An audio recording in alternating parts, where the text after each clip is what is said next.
Warning. You're about to hear unfiltered insights about regenerative agriculture and our sovereign right to natural food. This is not just a podcast, but a patriotic movement against the tide of food ignorance and corporate food giants shaping our modern food system. It's time to feed the people.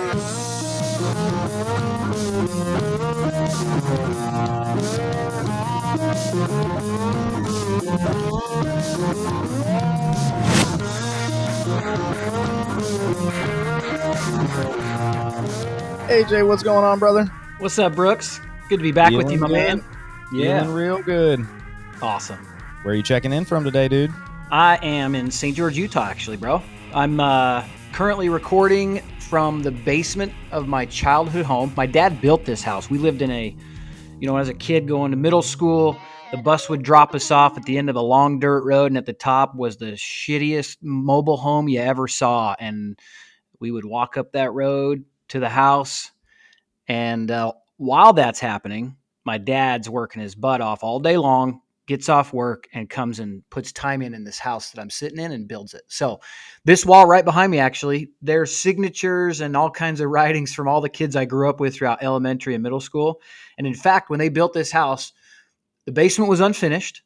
And so the first Christmas here, we got rollerblades, we got hockey sticks, we got all the gear to play hockey. And this was a downstairs hockey rink in the house. It was so fun. How many kids are we talking?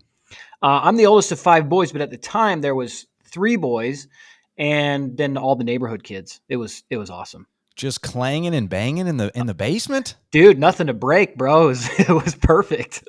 It sounds like your dad knew what he was doing to set you up with a room that you couldn't break stuff. Yep, yeah, exactly. Man, I can totally relate. I am in what would be considered our family home. Our family had this developed about 60 years ago.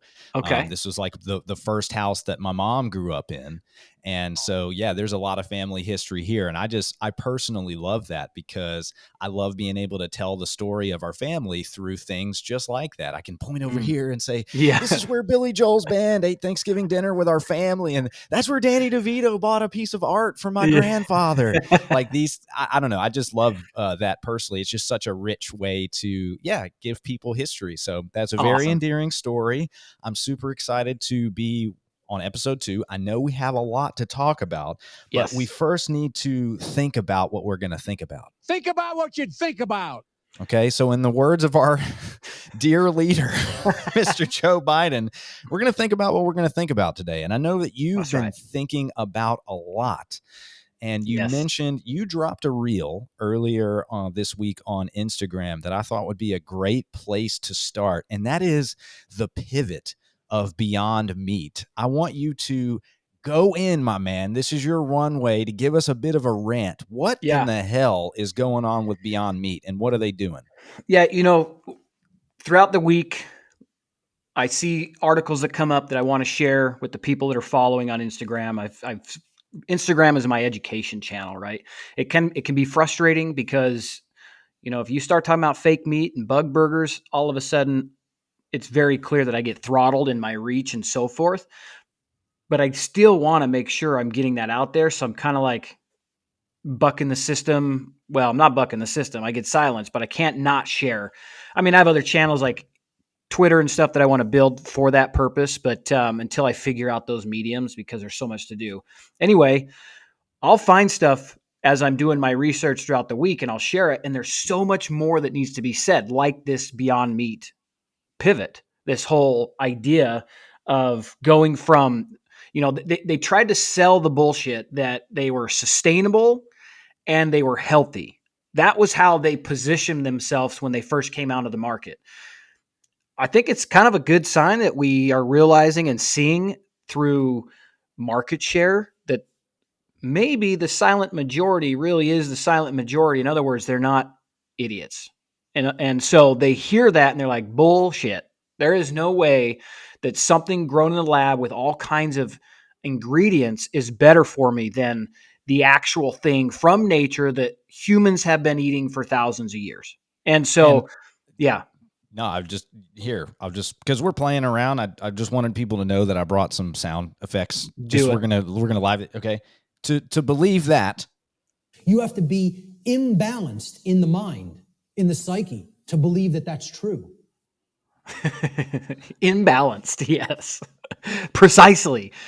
And who in the people, world yeah, is out there thinking that it's gonna be more delicious and nutritious? the only people it could possibly be, which would probably reflect if you took an overlay of their market share and an overlay of vegan or let me just say this, extremist vegan or vegetarian population. I'll bet you we should do that just for fun.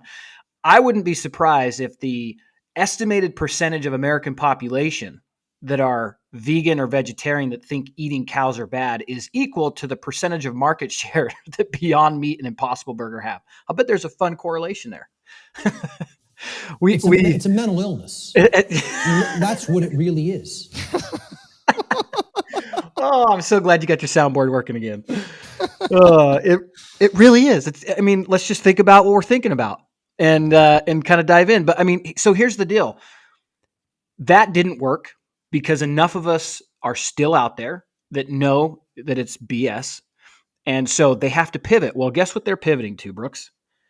If you saw my guess. Here's my guess. Boom, bug burgers. You guessed it right. Yeah.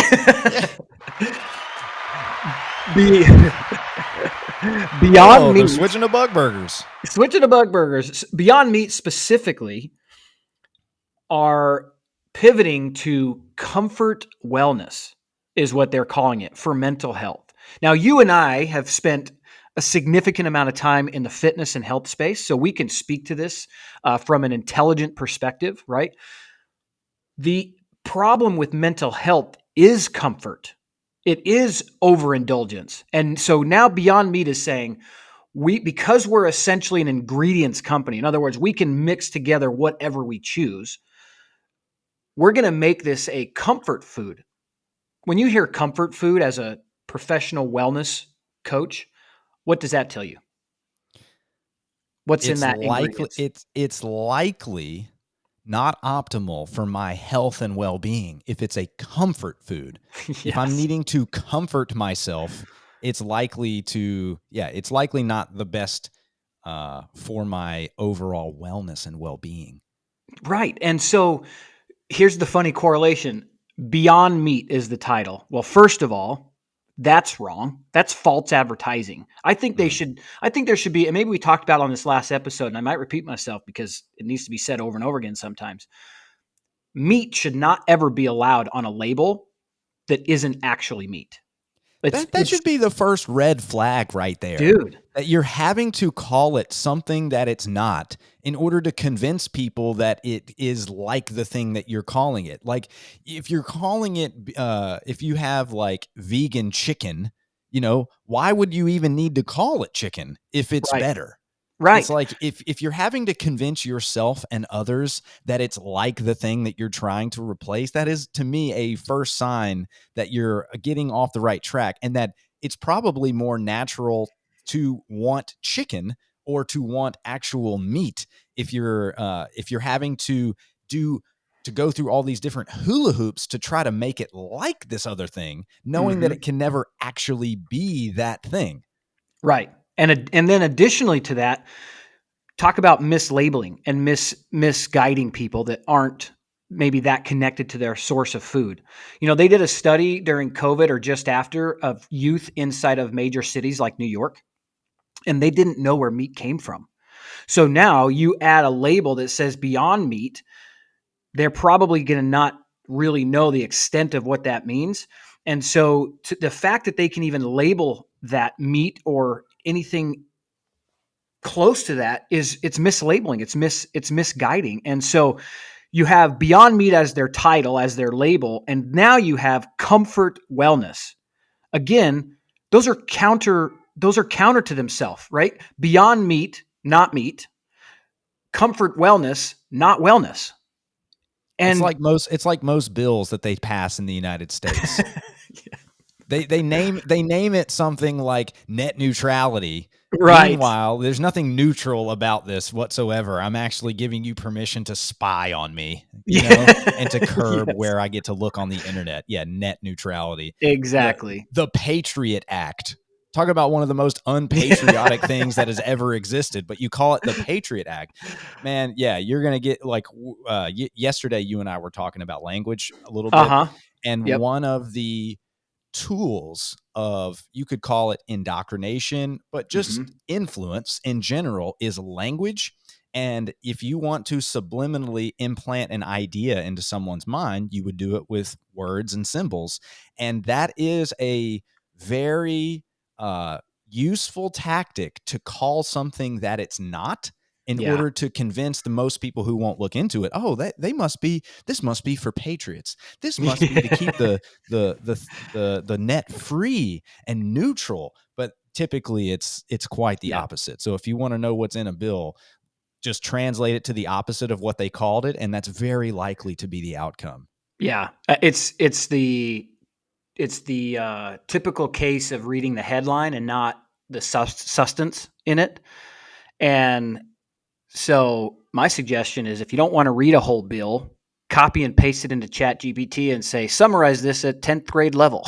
And then you'll be able to see what's in a 2,000 page bill and know if it's actually legitimate or not. There's a little Chat GPT hack for anybody that's diving into That is stuff. actually a very valuable tip Yeah. for so many things, especially when they're dropping in, 3,500 page bills and say, oh, we got to pass this to see what's in it. Yep, exactly. Yeah. Yeah. So you got to dig in a little bit deeper, because that's what's happening, man. And so with this whole Beyond Meat thing, it's beyond me that they could even get away with this crap. I was working and consulting with a group called High Country Jerky. They're based out of Lincoln, Montana. They've been around forever. So a good buddy of mine owns that company. The USDA put a hold on about $500,000 worth of product that he could not sell, because on the package it said made from premium cuts of meat or steak or something like that. Now, this was a clear package, and on the backside there was actually a window so you could see the jerky through the window of this package, right? And so you could see for yourself. The USDA stopped it, said it was misleading and misguiding, because how do we know it's actually made from premium cuts of beef? Now, I'll tell you, having consulted for them, it's great jerky, and they're not misleading at all. And yet the USDA is the most extreme offender, because they're allowing foreign imported product to be labeled as product of the USA. And now they're putting a major financial hurt on a legitimate, small American-owned company. So, little plug for High Country Jerky for those guys, because they're great people. We also talked about that last week. In the competition, there are people that will leverage their influence through lobbying to have, legislators enact things that hurt competition that doesn't have the means to defend itself. And most ranchers, farmers that are operating what on a industry scale would be small, to us it may be huge. They leverage their economy of scale and their influence to try to buck the competition. And that's a very simple and clear example of how they could do that. So what I'm taking away, Beyond Meat, their initial tactic was to say this is good for the environment and it's good for climate change, and people weren't buying all of that. So they made the pivot to what? To specifically, they said, we're pivoting to comfort wellness, comfort food as a mental health benefit. So let me get this straight. Yeah.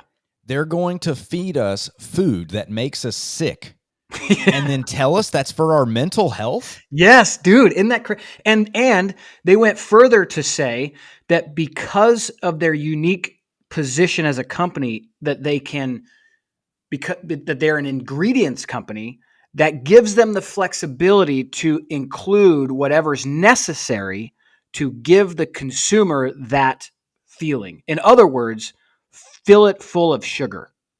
That's what that means. So here, we'll give you drugs that make you feel good, Yep. And that's for your benefit. Yeah. Okay, I have a very short little clip here Okay. that I think is actually very potent at Okay. this point. This was from a documentary, and this is a clip that I use in Serious Fun quite often. But I think for the listener, this is a key concept to understand. Profitability and health actually are at odds. One more time for the people in the One back. more time. Profitability and health actually are at odds. Profitability and health are actually at odds. Yes. So when you have Beyond Meat, making this pivot to comfort mental wellness food, I assure you it's not for your health. It's because their products are not making profit. Nobody's buying it. And they figured, oh, well, let's just change our marketing to see if we can nudge people into buying this all of a sudden. Because what do people want? They just want to feel comfort. They just, mental health is such a big thing right now. So let's play off of this, this theme that happens to be popular in American culture right now, supporting your mental wellness. Mhm. Meanwhile, we're going to give you food that makes you sick, makes you unwell mentally, physically, emotionally, and spiritually. And we're going to tell you it's for your benefit. And I'm Yep. sure it's totally safe and effective. Oh yeah, because of all the heavy research they've done to make sure it's not going to hurt somebody. Because comfort, or what was that? What was the quote we just heard? Wellness and finances are at Yeah, odds. But yeah, profitability and health are yes, actually at odds. yeah, dude, it's crazy. With what's going on with all of that, it's very clear, and people kind of, not kind of, you need to become aware that a company's focus is solely on revenue. Not every company, but these ones that we're talking about, it's on revenue. And what sells? Drugs sell, addiction sells, and sugar is the most common addiction in our country. That's why we were talking about this last week, the obesity rate in our country. It's because they're selling a drug, which is sugar. Look what's going. Oh man, I'm gonna get riled up here, but that's all right. It is what's happening, and they know. Like in my town here in St. George, these soda shops are popping up everywhere. I mean, what it is, if you guys don't have them where you're at, from where you're listening, it's like a drive-through coffee shop, but instead of coffee, it is mixed soda drinks. So what they do is they'll take Dr. Pepper that's already got 34 grams of sugar, and then they'll add heavy cream and vanilla cream. By the time you drive away, you're talking about 100 grams of sugar or more. And when you drive past these places, literally cars are lined up around the building, every single one of them. And this town I'm in probably has 5 or 6. Man, that actually makes me really sad. Yeah, it's crazy. It's so crazy. One So of the themes that we wanted to cover today is yes, the impact of consumer choices. And I think that we've really already started covering it with the Beyond Meat thing, because clearly the consumer choices of not buying these products are Mhm. having an impact that's causing them to pivot. So Yes. I really think that we could provide some value here in reminding the listeners and having you expound on the impact of the decisions, of the choices that the consumers or end users are making on the food industry. Yeah, And absolutely. while it is true that many of the tactics that these companies are using are doing harm to people and causing them to be addicted, at the end of the day, we are all personally responsible for what we put into our mouths and what we put into our bodies. So, what would you say to talk about the current state of food system and the impact that it's having on, say, the environment and their health? And what are the things that people can do to make better choices around their food? Man, that's such a good question. I think this is going to be a common theme that comes up in probably many episodes, because it's such an important topic, because we have been tricked into believing that food should be cheap. And then that gives us money to go, discretionary income, if you want to call it that, to go buy other things that Mm. that might give us that comfort, right? That comfort wellness, things such as, listen, I get messages all the time from people. They say they can't afford the high quality meat, my challenge usually, and that's, as a coach, right? When somebody comes to you and says, I just can't lose weight. And then you really dive into it, you find out they're making lifestyle choices somewhere that either was on their radar and they didn't want to acknowledge it because they didn't want to give up that addiction per se, or it wasn't on their radar because they just didn't even consider that. So the conversation about the affordability of food is kind of where all this leads. And with what you asked, it's like we do vote with our food dollars. We can see that evidently with what's happening with the shares of Beyond Meat. They came out super hard and heavy with all this backing from major financial backers. It was all the rage about 4 or 5 years ago. Fake meat was going to take over the world, and this was the best thing to do for the planet. Well, we the consumers, we the people said no. And that is the result. Now they are scrambling for alternative ways to sell a product. And really what they're doing is they're pivoting to find, I'm going to be friendly and say the most ignorant of the population to buy that food. And the rest of us were like, no, we're not going there. And so now they're tanking. I think that they're ultimately going to fail. It's very interesting that they still have enough capital to burn that long, which leads me to believe that there's, some really deep pockets behind the scenes that are just trying to keep it going for as long as possible while maybe other things are putting into place. I don't know, but Rep Higgins will probably talk, we're going to share a clip about Rep Higgins that might lead into some of that. So when people talk about the affordability of food and voting with their dollars, we used to spend 8% of our budget on healthcare and 30% on our food. The reason our healthcare budget was so low is because the quality of the fuel we were putting into our bodies wasn't causing chronic health to the level it is today. We didn't have drive-through soda shops on freaking every corner of our neighborhoods, right? We didn't have donuts being promoted as a reason to get a vaccine when it's very evident that positive metabolic health mitigated the need to even worry about it. Because if you got sick, you were over it quickly. But hey, go get the jab, and we'll give you a free donut. We're gonna shove a bunch of sugar down your throat so we keep you more compliant and more complacent. This is a really long, not long, but a really in-depth conversation that needs to be retaught to the American population about our food dollars and or our dollars and how we can make an impact on what gets put in front of us, and two, the importance of where we spend our money for food. You may need to stop buying cigarettes or alcohol or cannabis or you name it. Maybe going out to eat. Maybe you like to go out to eat, and therefore you think you can't afford to put high quality food in your freezer. But if you go and do your budget, you might be like, oh shit, man, I'm eating out so much that I could actually buy a whole damn cow within 2 months worth of what I'm spending in fast food. Totally. So it's a lifestyle shift. So there's a couple of things that I want to address about what you said. Yeah. One, you said that the companies are, you said to be nice, appealing to the ignorant part of the population. Yeah, it's stupid people. Right. What I would like to inform our listeners about a word here that can be swapped in and out. Okay. So if I were to say the word ignorant differently, you would actually have more context for what the word actually means. Because oftentimes we say words so many times, we just, the real meaning of them is lost on us. Are you ready? Yes. Ignorant. Ignorant. Dude, great. So if I'm ignorant, what does that imply? You're ignoring the facts. Yes. Now, if I'm ignoring something, I must know that it exists before I can ignore it. Yep. So powerful.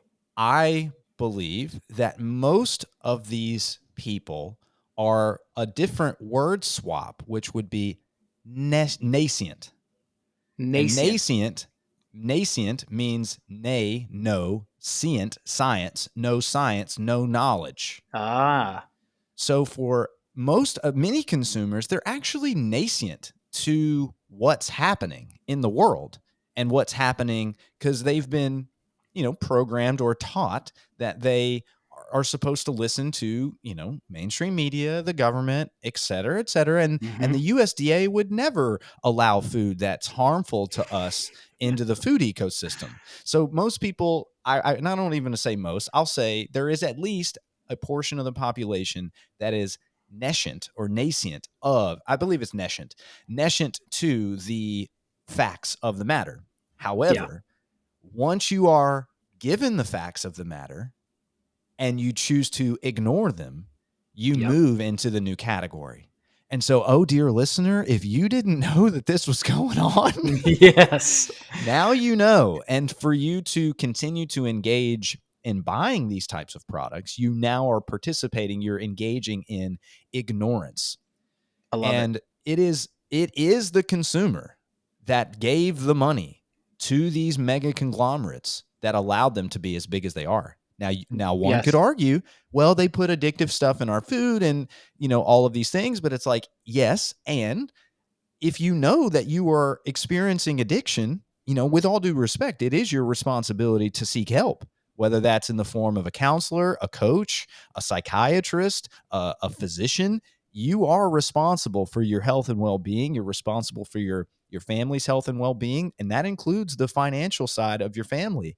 And you also will have to reckon with the fact that if you're buying certain products and those companies are destroying the soil or destroying the water of our seas, you are contributing to that. You may not think it's a very big contribution, but everybody's individual choices collect into the collective choices. And that's how you have Coca-Cola as a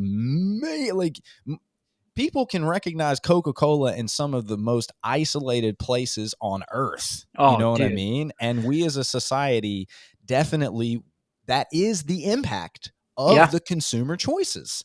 And what you're doing, what you've invited me to help bring the message out is that you have options. Yes. You have options. So let's start with some basic options. You've named a few, which is choosing to remove things from your budget like cigarettes, alcohol, eating out on a regular basis, staying on the outer rim of a grocery store and mostly just eating food and not food products. If you don't know the difference between food and food products, I'll just go ahead and tell you, food does not have ingredient labels. Right. Food just is what it is.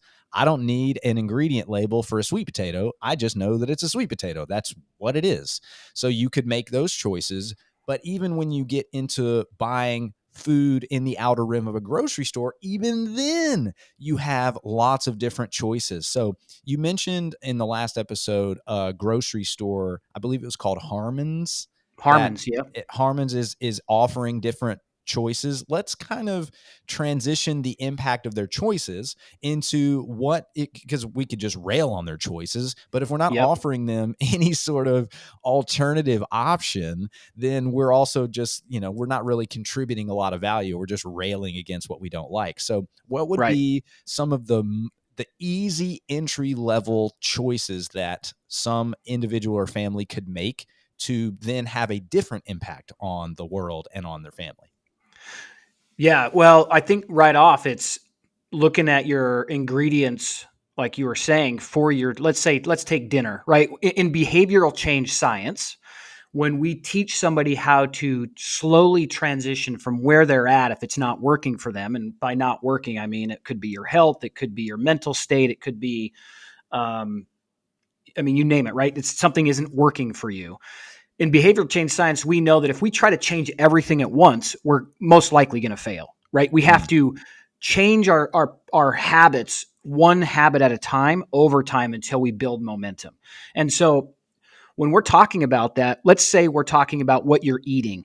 If your current habit is to eat out 3 meals a day or 3 meals a day, maybe you're not eating out for all of those, but you've got, a microwave meal for the other ones, for example.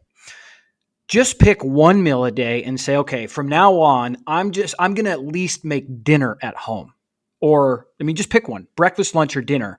And when I do, what I make, I'm going to be able to look at the simplicity of what's going into that. So let's just take dinner, for example. I'm going to look at my plate and I'm going to see meat, vegetables, and that's it. Simple ingredients. Now you can put any vegetable you want. You can do no vegetable. I'm personally working on carnivore right now. And so I'll look at my plate and guess what I see? Steak and salt. Meat. Yeah. I see meat and I see salt. That is all I see on my plate. And then a big old glass of whole raw milk. Okay. That's my dinner. Well, that is a very simple meal that I can look at and I know everything that's in there. I don't even have to look at a package to see what makes that whole thing up, for example. Start with the one thing. If it's breakfast, make it eggs and again, just whatever it is, you want to look at it and say that's a whole food. There's nothing mixed into that. So behavioral change science says, I'm going to pick one thing and I'm going to do better with that. Maybe it's for you, maybe where you're at is you're drinking a whole bunch of soda and you're going to drink less soda. So I used to work for a company with a gentleman by the name of Chris Powell. He had a TV show called Extreme Makeover Weight Loss Edition. So they brought me on to help develop their coaching program. And with that, I had about 40 clients that I was working with. They had anywhere from 20 pounds to lose all the way up to maybe 100 or more that they had to lose. Our primary conversation was not about diet and exercise. It was about behavioral change science, changing one thing at a time. So if I had a client that was drinking 10, cans of soda a day, my request was we're going to remove one of those. I mean, literally, that's how simplified it gets, depending on who I'm working with. So instead of drinking 10, drink 9. And then they start building momentum. And now all of a sudden they're down to 1 a day. And then it's no soda and they're drinking water. Over time, they're repairing the damage done to their body. They're building solid behaviors that help them help contribute to, the positive changes that they're looking for. But if I would have said, no more soda, I want you to exercise once a day. I want you to eat whole foods. I want you to get up and get in the sauna. If I threw all of those at them at once, they would get overwhelmed, feel like a failure, and never go back to it. So when we're talking about the behaviors of a consumer, start with one thing. I often get the question, how do we find food that's affordable? Meat specifically. Something I'm trying to teach is what ranchers call a cull animal. In other words, it's an animal they're going to remove from the herd because it's not contributing anymore for whatever its first intended purpose was. So, for example, in the dairy world, they stop producing milk. So that cow gets culled from the herd and gets sold off, goes down the supply chain as food. Or if it's a mother cow that its job is to have babies. Well, when it's done having babies, it gets culled from the herd. Or if it's a bull that's no longer impregnating the herd, they don't currently make Viagra or Cialis for bulls, so that's a problem. And so it gets sold yet. So it gets sold down the chain for meat. The average consumer is not aware of that lingo or of that process. And so that means those animals sell for far less than what the market perceives to be of value, which is like a steer, a baby cow that's had its nuts cut off so it doesn't build all that testosterone. They'll sell that at auction. It's the highest. It's one of the animals that get purchased for the most because they can gain the most weight, be finished out, and be a high quality, juicy steak at your restaurant. That's the expensive stuff. The cull cow, my freezer is a cull cow. It was from a rancher. That animal lived its entire life out on pasture. It's probably 10 years old, but they finish it to make it flavorful, and then I age it for 21 days at the butcher, and now my freezer is full of delicious, nutrient-dense meat that the rancher sold to me at a value because for him, it was done doing its thing. He still made a little bit of extra money at the back end of it, and I got a freezer full of beef that's going to feed my family very well. So that step specifically is find your local farmer and rancher and ask them and let them know you'd like to buy their next cull cow. And typically that whole thing gets ground up. The steaks don't taste very great, but who cares, man? If you're hungry or you're worried, especially with the inflation and the issues we're dealing with, buy the cull cow, put quality meat in your fridge, season it up real well with taco seasoning, and you're good. You've got a healthy meal right there on your plate.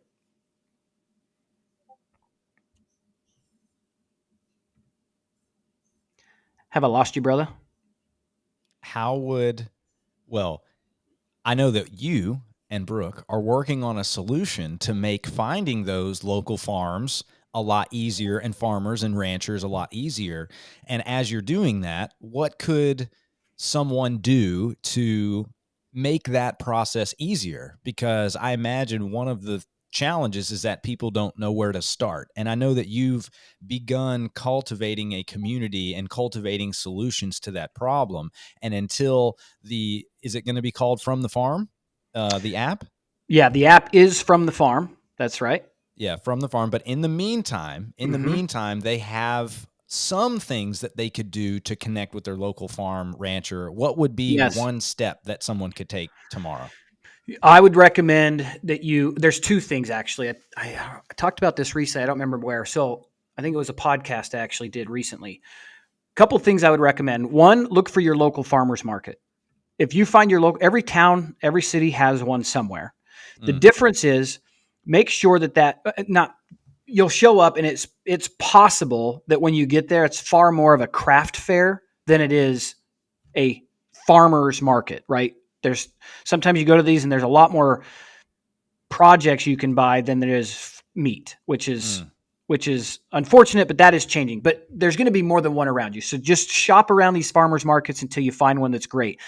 In those farmers markets, typically the person standing there with the produce or the meat or whatever is the person that raised it. Now, the other thing you want to do while you're at the farmers market is to really get to know the person selling it, because I was talking to a guy the other day and he said he stopped by a fruit stand and was looking through it and turned one of the oranges over and it had a Costco sticker on it. So there's this black market. Oh no, Costco. There's this black market industry where people are going to like these wholesale food sellers like Costco. They're buying a crap ton of it. They're taking the stickers off and then they're going to the farmers markets and selling it as a fresh grown product. And it's not. God, that is so scary. Dude, God, it's so funny. It's so funny. This is a tangent story, but I actually I went to a former CrossFit Games athlete and good friend of mine. Her name is Emily Abbott. Okay, yep, I know Emily Abbott. I had the pleasure of attending her wedding to her husband. My wife and I went out to a little place outside of Calgary, Alberta. We went into the foothills of Alberta, and we got to witness her wedding. And what were we just talking about? Oh, yeah. No, what was it? Oh, I just lost my train of thought. People buying food from wholesale and then putting up fake fruit stands, and like you don't know that it actually came from Costco. I don't know if that triggered your memory. And then you said something right after that. Oh man, hold on. Dang it! I lost my train of thought. This is where we need the our fearless leaders. Mumbles. If it comes back to me, I'll say it again. Perfect. So yeah, when you're in those farmers markets, this is why our slogan for From the Farm is shake the hand that feeds you. If you build a relationship, just like any other important service in your life, when you go to a dentist, you probably are going to do a little bit of looking around, and like you don't really go get quotes from a dentist, right? But if you have a bad experience, you go to somewhere else until you find that person that you really feel has your best interest in mind. That's the same thing with when you shake the hand that feeds you. You start building a relationship and you start connecting with the people that are growing your food. You'll be able to ask the questions that matter to you and really get to a point where you can trust that supply. So farmers market is one. The other one is if you do a Google search, and you look for people, you put in your specific town, your zip code, all of those things, and do a Google search for local farmers and ranchers. The first place that I recommend people go to is the About section. If you go to the About section, you can get to know that family and how they ride it. And typically, I would say it's pretty clear when you're reading through the About section if they're a legitimate family or not. And then when you make the phone call, if it's the farmer or a rancher that answers the phone, you've found the right person, right? If it's a sales rep that you call, you have to do a lot more research. And I want to be careful with that because You can also find people like from the farm, for example. We are not the farmer and rancher, but we are doing a relationship with farmers and ranchers. And there's a lot of ranchers out there. They have no time to build a brand of their own to sell direct. Okay. So what they'll do is they'll find a white label service, for example. Good Rancher is a good example. Good Rancher sells American raised beef only. Their supply chain is going to be made up of farmers and ranchers who either have more beef than they can sell on their own direct, or they're too big of an operation that they don't have the time to go develop the sales team and the marketing team and the website and all those kinds of things. And so it's better for them to just make their beef available and let somebody else handle all of that stuff. Utah Beef Producers, the meat plant we're building in Richfield, Utah, that's what we'll do. We will be an outlet for producers so they can avoid going to the typical route, which is where they get screwed by the big four manipulating the market. It gives them an outlet so that they can make more money on the dollar than just selling at auction. So those are the two areas that I would say would help you find and source local right now to begin with until we get our software up. Well, that is one way that we can support local farms, farmers markets, make more conscious choices around the things that we're consuming. But we have some new information. I've got information, man. New shit has come to light. So another way that we can support our farmers and our ranchers is to understand the types of pressures that they are receiving. And so one of the clips that we wanted to share today is from Representative Clay Higgins. And Clay Higgins is a representative out of the state of Louisiana, and he was testifying and making a statement about some things that have been happening to some of the farmers and ranchers in his state of Louisiana. And so I'm going to pull up this clip from Rep. Clay Higgins to discuss some of the other challenges that our farmers and ranchers are facing. Against the American people. I yield. Thank you, Mr. Speaker. Mr. Speaker, the EPA does not need armed agents loaded with attitude rolling up on American citizens trying to mind their own business. And this is happening.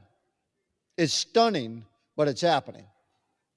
You have armed EPA agents rolling up on our farmers with no warrant. You got two agents emerged from an unmarked car to check the fuel in the saddlebag tanks of their diesel trucks with their little strips and proceed to issue $10,000 fines.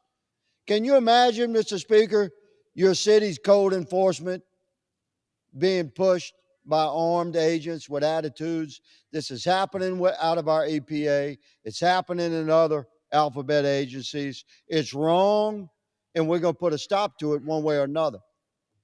I support my friend's amendment, and I urge all colleagues to step up and push back against the weaponization of our federal government against the American people.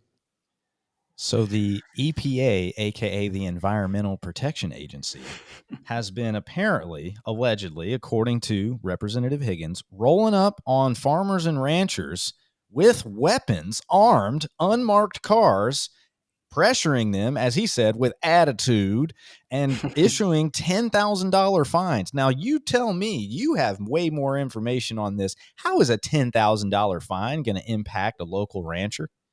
Oh man, there's not $10,000. I mean, that's the point, right? So like the reality is our current federal government has been weaponized against the American people. And if you want to control the American people, and here's my tinfoil hat. I think somehow or some way it's possible that the UN is part of this. They've wanted us to join their organization for decades, but they can't get us there until they control us, which means removing our Second Amendment and weakening the resolve of the American people. That's what I believe. You don't have to believe it. This is just my own theory, okay?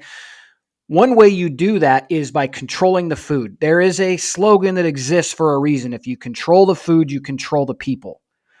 The Golodomor in Soviet Union, I've spoke about this on my Instagram Live. In 1932 to 1933, millions of people in Ukraine died of starvation during Stalin's reign. Somebody that's from that area, their native tongue is Russian, their grandparents lived during that time, said that in 1917, 80% of their population over there were farmers and ranchers. By the time 1932 came around, they had controlled and removed so many of their food producers that they now had control. And in doing so, that millions of people starved to death. So what we're seeing happen through multiple attacks, multiple agencies, they're using, when I say they, we're talking about the World Economic Forum, we're talking about the UN, we're talking about the World Health Organization, all of these organizations that want total control in the one world order, the new world order. Non-governmental, non-elected Yes. entities. Yes. Yes.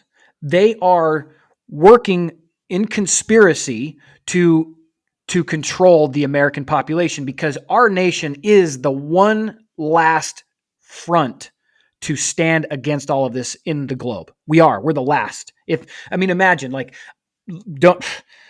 I'll just tell you, I've had thoughts like, okay, it seems like the majority of Americans don't care. So maybe it's best for me and my family to leave. Now, I'm a patriot. I believe in our country. So that's a fleeting thought. But part of that is, as I'm daydreaming, what would it look like? Where would I go? Brooks, there's nowhere. There's nowhere in the world to go. If we wanted to go start over with a country of patriots, there isn't one. This is it. And so these organizations are working to undermine us, to weaken us. And it seems like they're winning. Listen, Patriots, if you're listening to this, it's time to get fit. It's time to take control back of your health. Your mental health is attached to your physical health, and to be ready. We are staring down the barrel of World War III. We watch it every day, what's escalating in the Middle East. We're taking on millions of people that are coming across the border illegally. It's now been acknowledged by the same federal government, by the way. So this is kind of what wakes me up. The same people who I believe are kind of out to weaken us are also now saying that it is very likely that there are sleeper cells of terrorists in our country right now. It is time for people to wake up, to take back their health, their mental health. I meet a lot of people that believe a lot of the same things I do. If you can't go for a 1 mile run, and you also believe that you're going to need your Second Amendment rights, if you can't run outside right now and go for a mile run, it's time to get there. You should be able to walk outside and go for a run. And if you can't, there's some other parts of your life that you might need to start looking at to be prepared, because preparedness isn't just having food supply. Preparedness isn't just having ammunition and self-defense weapons. Preparedness is also, do you have the physical capacity to even defend yourself if you had to, or your family? So I kind of went off a tangent and a rabbit hole, but this stuff about weaponizing our federal government against its population is infuriating. So a lot of these things don't happen. This doesn't happen overnight. No. So you mentioned the Galatamoor, I believe it's what it's called. Yes. Yeah. I want people to keep that in mind. And there is a word or a phrase to describe what's going on. The totalitarian tiptoe. It is the totalitarian tiptoe. Totalitarianism doesn't happen overnight. Here's how it happens. They push, let's just call it like they push the wall. They push the wall that is closing you in. I promise you, they're not pushing the wall out. They keep pushing the wall in until you feel the squeeze, so much so that you erupt. And then they back off just a little bit and they wait. And then once the hectic reaction has died down, they begin the tiptoe again. And yes. they keep pushing. And by the time that you realized and then you hit that wall again, we erupt, and then they back off just a little bit. And little by little, year by year, sometimes decade by decade, by the time you look up and see how far you've come, a lot of this is too far gone. I'm going to share just a quick anecdotal story, because I had such an aha moment last night. because a lot of people may say that what you're saying, what I've said many times, is like radical. You know, Mm-hmm. it's radical, this idea that you would need to take arms against your government. Now, if you study American history, you know that that is the reason that the word sovereign became such a embedded part of the American culture, is that most of those people who came here and they were settlers, they were reigned under a king. Mm-hmm. So sovereign means to be above reign. There's no V in classical Latin. It's actually P. So suver is actually super. Okay. You're above and beyond. So if you're super or sovereign, you are above reign. Mm. And so the early American settlers, especially the ones that wrote the Constitution, were, by most worldly standards, this idea that you were, as an individual, above reign was super radical. Okay. Hmm. But they established these ideas and ideals based off of something called natural law.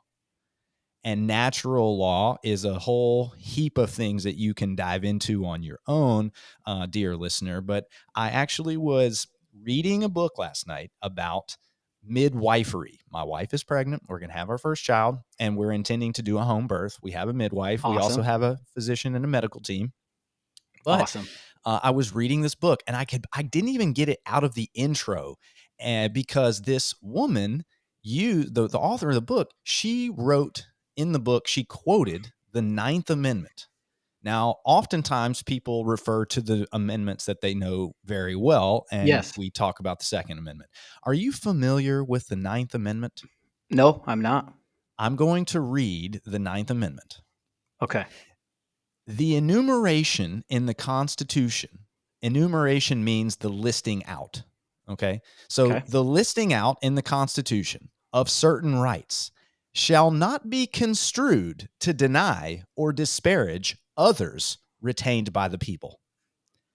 Mm. And when I realized what this meant, it said, just because we list out this certain things of rights, that doesn't mean to let you feel that there are other rights that don't exist outside of this list. Right. Okay? Because isn't that what it means to be sovereign? Like you choose? To be above reign. Right. So there are other rights that are natural and inherent in our life, that just because they weren't written in the Constitution, because they weren't listed out in the Constitution, that doesn't mean that they don't exist. Yeah. Okay. And our right to clean, quality food, this is not something that is like this thought in my mind. It's inherent.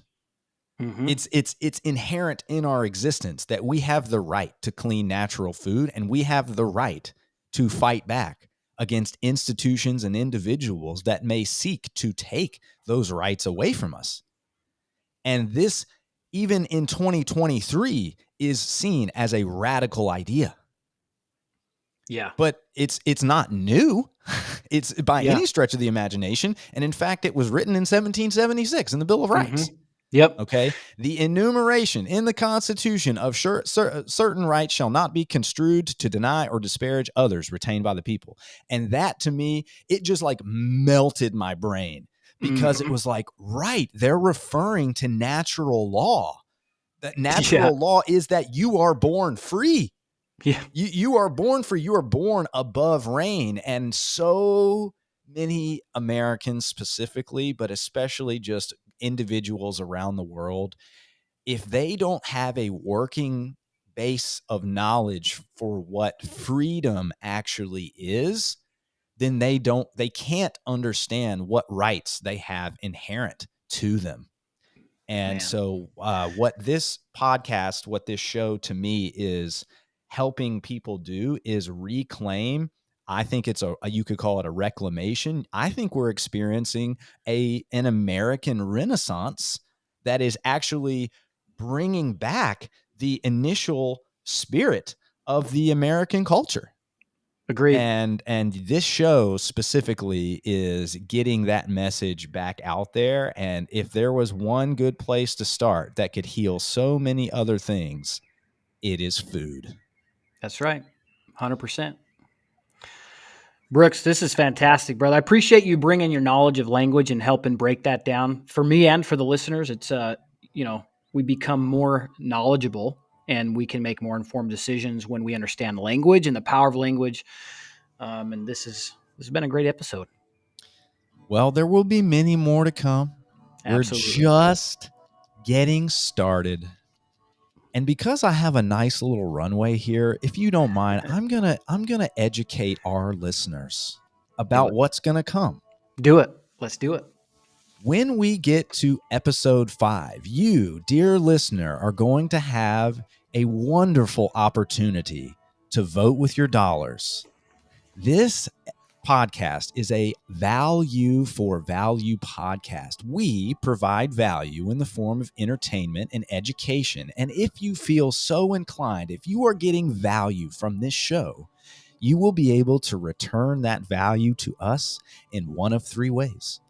That is your time, your talent, and your treasure. Preferably your treasure, but you can share your time by listening to this episode, by sharing it with a friend. Hell, we'd love it if you could introduce us to 100 of your best friends. You could write a nice, kind comment. Leave us a 5-star rating so we can get found and we can get this message out to more people. If you liked some of the clips that we've played today, you can actually donate your talent by sending us clips or by clipping it yourself and sending it to us. Maybe you liked the music that we play at the beginning and the end, and you thought, hey, I could write my own skunk holler. I'd love to send a piece of music over to Brooks and AJ and Brooke. And you can do that by sending it to brooks@seriousfun.io. And by episode 5, you will have the opportunity to leave a monetary donation, and up to a certain level, if you leave a certain level of donation, which we will debut in the next episode, we will actually receive a note from you and we will read it live on the show. And if you donate up to a certain level, we'll even let you leave a voice note and we will play it on the show. And you can become a producer of the Feed the People podcast. Because if ever there was a time to vote with your dollars, put action behind what you believe in, now is the time. The future of media is not through sponsors. It is not through major corporations trying to curb our speech. It is from you deciding this is providing value in my life, and I want to return that value because I believe in AJ. I believe in Brooke, and I believe in From the Farm and Feed the People, and I'm going to do what I can to support these people and to support what they're doing. And you, dear listener, will have that opportunity starting in episode 5. You will hear more about it in episodes 3 and 4, and we greatly appreciate and want to say thank you in advance for all of the value that you will provide back to us. And I promise you, we will put it right back out there for you. AJ, any final words before we kick off the airwaves here? Just God bless everybody. Thank you for being here, and shake the hand that feeds you. And with that, we will see you next week for episode 3.